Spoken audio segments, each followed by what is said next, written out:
Hi, this is Rob, DBS Remodel. Welcome back to the Poughkeepsie kitchen I'm working on. I just want to give you a quick update. A lot's happened since the last time I did a video. So just gonna kind of walk you around and show you. So the sheetrock is all done, all taped, coated, sanded, sponged, everything. Looks awesome. All done.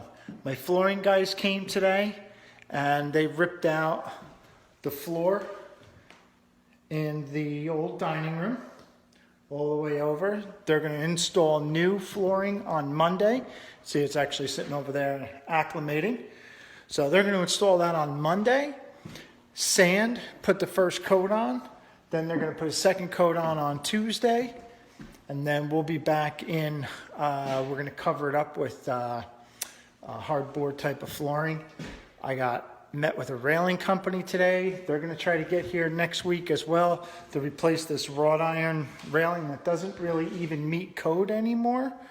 So they're going to replace that with a nice oak and stain grade oak top rail with some nice white pickets and some oak posts. Then my painter will be in between Christmas and New Year's. He'll get the place painted right after New Year's when I come back. Cabinet time. So next time I do a video, you'll probably see cabinets here. You might even see the railing done. You'll see the new flooring done. And a lot's going to happen in the next 2 weeks. So if I don't talk to you, if I don't put out another video, everybody have a Merry Christmas, a Happy New Year, and we'll see you next year. All right? Bye.